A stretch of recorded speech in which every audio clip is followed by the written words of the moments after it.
दोस्तों, जैसा कि आप जानते हैं, अभी टीवी और सोशल मीडिया इन सारी खबरों से भरा पड़ा है कि भारत और पाकिस्तान के बीच में सीज फायर हो गया और ट्रंप ने यह सीज फायर करवाया। दोस्तों, इस बात को लेकर अभी हमारे देश में एक अलग से बहस चल रही है कि ट्रंप कौन होते हैं यहाँ पर सीज फायर कराने वाले। ये घोषणा शुरुआत में भारत के प्रधानमंत्री ने क्यों नहीं करी। दोस्तों, अभी तो इस उलझन से सुलझ भी नहीं पाए हैं लोग, लेकिन एक नई कहानी पाकिस्तान ने गढ़नी शुरू कर दी है कि हम युद्ध जीत गए हैं। उनके देश में जश्न मनाया जा रहा है। वहाँ के जो प्रधानमंत्री हैं वो अपने देश 24 करोड़ आवाम को अपने शुक्र गुजार हो रहे हैं, उनको धन्यवाद दे रहे हैं, उनको बधाइयाँ दे रहे हैं कि वो युद्ध जीत गए हैं उन सभी लोगों के सहयोग से, क्योंकि वो लोग सभी ऐसा ही चाहते थे।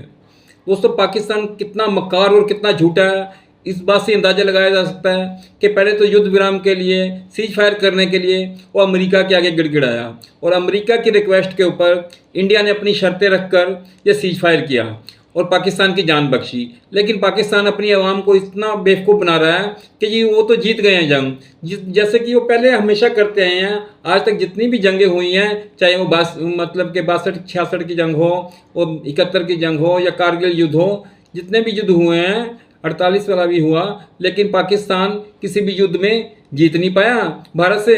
और उसके बावजूद वो हमेशा यही अपने नागरिकों को कहता रहा कि वो सारी जंगें जीता है। उसकी इतनी भी हिम्मत नहीं होती कि मतलब बॉर्डर के ऊपर से अपने सैनिकों की डेड बॉडी तक उठा के ले जाए। वो उनको अपने सैनिक तक मारने से इनकार कर देता है। इस तरह का धूर्त किस्म का देश अपने नागरिकों को बेवकूफ़ बनाकर ही राज करता आ रहा दोस्तों। लेकिन दोस्तों, सच्चाई कुछ और है। जो ये सीज फायर हुआ, क्यों हुआ दोस्तों आखिर? दोस्तों, जैसे कि आप जानते हैं, 7 तारीख को युद्ध शुरू हुआ। इंडिया ने उग्रवादी ठिकानों को निशाना बनाया, कोई नागरिकों को निशाने नहीं कर लिया, ना ही कोई सैनिक अड्डों को निशाना बनाया। लेकिन पाकिस्तान धूर्त किस्म का देश, इनके जवानों ने, जो उनका मौलाना मुनीर है, जो आर्मी का कप्तान है इनका, उसने भारत के सैन्य अड्डों को ठिकाना बनाया। 7 तारीख को ड्रोन भेजे, 8 तारीख को उसने मिसाइलें मारी। जब लेकिन इंडिया ने उसको मतलब कि रोकने के लिए, इंटरसेप्ट करने के लिए इंडिया ने किया, और इंडिया ने पाकिस्तान के 11 एयरबेस ठिकानों को भी निशाना बनाया। उसकी ब्रह्मोस मिसाइल ने अपने बिल्कुल स्टिक निशाने पर जाकर जब लगने शुरू हुई तो ये तिलमिला उठा पाकिस्तान। एक मिसाइल दोस्तों जो कि पाकिस्तान में किराना हिल है, वहाँ जाकर टकराई। किराना हिल दोस्तों इनका एक आर्मी का सरगोदा का एयरबेस है। उसके पास इन्होंने अपने न्यूक्लियर बम छुपा के रखे हुए थे, तो इनको शायद ये नहीं पता था कि भारत के पास ठीक जानकारी है कि इन्होंने अपने हथियार कहाँ पे छुपा के रखे हैं। जैसे उसके गेट के ऊपर ये हमारा ब्रह्मोस मिसाइल टकराई, और वहाँ पे ऐसे की आशंका जताई जा रही है कि उसके कारण कुछ रेडिएशन फैलना शुरू हो गया, और वहाँ पे एक बहुत बड़ा विस्फोट हुआ। कम से कम 1000 स्क्वायर फुट का वहाँ पे विस्फोट हुआ, और उसके बाद वहाँ पर कुछ भूकंप भी महसूस किया गया। इस दौरान पाकिस्तान बिल्कुल बौखला गया कि उसको समझ नहीं आ रहा था अब क्या करें, क्योंकि गाए बगाए उसके नेता हमेशा यही धमकी देते रहते थे कि पाकिस्तान एक न्यूक्लियर संपन्न देश है, पाकिस्तान ने ये न्यूक्लियर बम भारत के लिए बना के रखे हैं, वो भारत के ऊपर छोड़ देगा, पाव पाव के बम, आधा किलो के बम, वो इस तरह की बातें हमेशा करता रहता था। उसको ये नहीं पता था कि इन बम्बों को इस्तेमाल करने से पहले ही इंडिया उनके ऊपर अटैक कर देगा, और ये उनके लिए सिरदर्दी बन जाएंगे, ना कि किसी दूसरे देश को नुकसान पहुंचाएंगे, बल्कि उनको सबसे ज़्यादा नुकसान उन्हीं के देश के लोगों को पहुंचाएंगे। दोस्तों, गाए बगाए अमेरिका को फ़ोन किया गया कि स्थिति ऐसी आ गई है। अमेरिका ने भारत में बात करी। भारत की जो लीडरशिप है इसने सीधे सीधे कहा जी जब तक पाकिस्तान फ़ोन नहीं करता, जब तक हम लोग युद्ध विराम के लिए तैयार नहीं होते, सीज फायर नहीं करेंगे।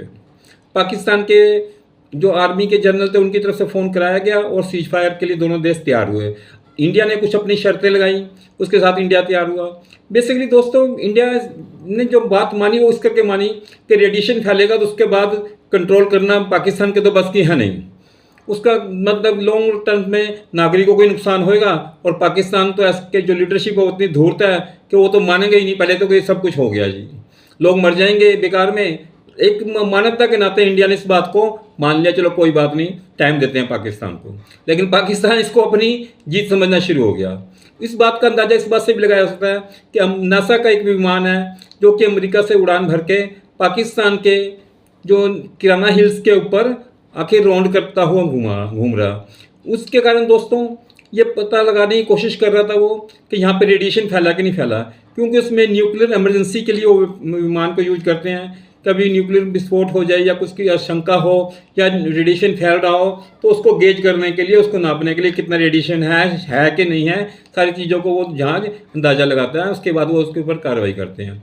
ऐसी दोस्तों इजिप्ट से यानी कि मतलब कि एक जहाज जो चला, वो बोरोन नाम का एक केमिकल लेके चला, जो कि पाकिस्तान के ऊपर जो किराना हिला है, इसके ऊपर जिग जैग करते हुए ही उड़ रहा था। यानी कि वो स्प्रे कर रहा था उस एरिए पर, ताकि कोई अगर रेडिएशन फैला भी हो तो वो रेडिएशन उसकी वजह से रुक सके। वो केमिकल स्प्रे करने से वो रेडिएशन को सोख कर लेता है और जहाँ की रेडिएशन ज़्यादा से ज़्यादा जगह में फैले ना। इस तरह की स्थिति पाकिस्तान में होगी। पाकिस्तान ये चीज़ें सारे अपने नागरिकों नहीं बता रहा, जबकि उनको वो बता रहा है कि हम तो युद्ध जीत गए हैं, आपको बहुत बहुत बधाई हो। और दूसरी तरफ पाकिस्तान ने वहाँ के जो लोकल लोग थे, आसपास के जो गांव वाले लोग थे, उन सब से वो एरिया खाली करवा दिया दोस्तों। यानी कि पाकिस्तान का अपना न्यूक्लियर बम पाकिस्तान के ऊपर फटने को तैयार हो गया। तो पाकिस्तान इसको भी मानने के बजाय, और इंडिया ने एक रहम खाया कि इनकी ऐसी स्थिति है, इनसे तो ये संभलेगा ही नहीं, युद्ध को रोक दिया। लेकिन पाकिस्तान उसका भी बड़े उससे अपनी जनता को बेवकूफ़ बनाने के लिए इस्तेमाल कर रहा है कि हम लोग जीत गए, भारत हमारे से डर गया। दोस्तों पाकिस्तान वो धूर्त किस्म का मुल्क है जो कि जूते खाते हुए भी बोलता बहुत मज़ा आ रहा है, अपने लोगों को यही जिताना चाहता है। एक तरफ से जूते पड़ रहे हैं, दूसरी तरफ से कहेगा ये बहुत अच्छा लग रहा है। पाकिस्तान का जो साथ देने के लिए दोस्तों इसमें युद्ध के अंदर तुर्की साथ में आया, चाइना ने उसको हथियार दिए, तुर्की ने हथियार दिए। लेकिन इससे हासिल क्या हुआ? भारत के लिए एक बहुत अच्छा ये युद्ध एक अवसर की तरह से उभर के भी सामने आया। भारत को हथियारों का अपना डेमोन्स्ट्रेशन करने का अच्छा मौका मिला, क्योंकि कंप्यूटर पर हथियार चलाकर तो बहुत बारी दिखाते हैं लोग, लेकिन रियल डेमोन्स्ट्रेशन जहाँ युद्ध के मैदान में ये हथियारों का होता है, वहाँ पर हथियार चले। पता लगा तुर्की के ड्रोन को किस तरह से उन्होंने विफल कर दिया। भारत की निशान जो ब्रह्मोस मिसाइल है, कितनी स्टिक निशानेबाजी पर जाकर अटैक करती है। और भारत ने कोई भी पाकिस्तान का जो चाइना मेड, तुर्की मेड हथियार थे, उनको ज़मीन पर लैंड करने ही नहीं दिया, उनको नुकसान पहुंचाने नहीं दिया, उनको हवा के अंदर ही नुकसान पहुंचा दिया। रशिया से जो हमने अपना डिफेंस सिस्टम लिया था S-400 उसने बहुत अच्छा काम किया। तो समझ गए कि टेक्नोलॉजी वाइज इंडिया बहुत आगे है। चाइना की जो मार्केट जो हथियार बेच रहा था, चाइना या तुर्की हथियार बेच रहा था पूरी दुनिया के अंदर, उनकी मार्केट भी इससे बहुत ख़राब हुई, उनका नाम भी बहुत ख़राब हुआ। और नो डाउट वो सारे के सारे लोग भारत से हथियार खरीदने होंगे, क्योंकि भारत हथियार बनाने में भी अपने आप को संपन्न देश में शामिल करना चाहता था। भारत के लिए ये युद्ध एक अवसर के तौर से सामने आया कि चलो लोगों को ये तो पता लग गया कि भारत के पास अच्छी टेक्नोलॉजी है, भारत के हथियार टिकाऊ हैं, भारत के हथियारों का कोई भी मुकाबला नहीं कर सकता। चाइना, तुर्की या अमेरिका ने जो भी हथियार पाकिस्तान को दिए थे, पाकिस्तान ने सारे ट्राई करके देख लिए, इंडिया का वो कुछ भी नहीं बिगाड़ सका। दोस्तों पाकिस्तान इसको अपनी खुशी समझे या अपनी बदहाली समझे, ये पाकिस्तान के ऊपर है, क्योंकि जितना उसने IMF से कर्जा लिया था वो सारा तो इस युद्ध में लगा चुका है। वो भारत को कोई फर्क नहीं पड़ता। भारत इतना पैसा तो भारत के बहुत से बैंकों से लोग उधार लेके भाग जाते हैं, बाहर को तो फर्क नहीं पड़ता। और पाकिस्तान के लिए ये बहुत बड़ी बात है कि पाकिस्तान के लोगों के लिए रोटी तक मतलब के कमाना बहुत मुश्किल हो रहा है। लोगों के लिए रोटी तक उनके लाले पड़े हुए हैं। ऐसे देश को युद्ध को झेले वो उसके लिए वो ठीक नहीं है, ना ही वहाँ के नागरिकों के लिए कोई अच्छी बात होगी ये। लेकिन फिर भी ये पाकिस्तान की हुक्मरान अपने लोगों को बेवकूफ़ बनाकर कह रही है कि जी हम जीत गए हैं, तो चलो जो जीते मानते हैं तो मानते रहें। लेकिन सच्चाई ये थी, अमेरिका ने भी अपनी साख बचाने के लिए इस युद्ध को रुकवाया, क्योंकि अमेरिका के बहुत से हथियार फेल और थे जो उसने पाकिस्तान को दिए थे। इसलिए अमेरिका चाहता था कि इस एरिया में शांति बनी रहे, क्योंकि रेडिएशन फैलने के बाद दोस्तों कुछ भी कई सालों तक नहीं होता। हिरोशिमा नागासाकी में अभी तक जो जापान में अभी तक वो जो बम फूटे थे कई साल पहले, अभी तक वहाँ पे कुछ उत्पादन भी नहीं हो पाते हैं चीज़ें, अभी तक उन चीज़ों का इफेक्ट है वहाँ पर। तो ये एक बार इस एरिया में इस तरह की चीज़ें हो जाती तो यहाँ पे बहुत लंबे समय तक इनके इफेक्ट रहने थे। उसको रोकने के लिए इंडिया ने चाहा कि इनको मौका दिया जाए, इसको रोक लिया जाए, ना और अटैक किए जाएँ। तो पाकिस्तान पे एक रहम करा, जिसको वो एक गलत दिशा में लेके लोगों को प्रचार कर रहा है। तो चलिए वो पाकिस्तान है, वो धूर्त किस्म के लोग हैं, उनकी यही सोच है, उनको उनके हाल पे छोड़ते हैं। लेकिन सच्चाई ये है कि इंडिया ने इनके ऊपर रहम करा, इनको मारने से छोड़ दिया इस समय। जो दोस्तों मिलते हैं दोस्तों अगली वीडियो में, तब तक आप अपना ख्याल रखिएगा। हाँ दोस्तों, अगर आप मेरे चैनल को यहाँ तक वीडियो देखते आ ही गए हैं तो प्लीज़ मेरे चैनल को लाइक और सब्सक्राइब जरूर कीजिएगा। बहुत बहुत धन्यवाद आपका।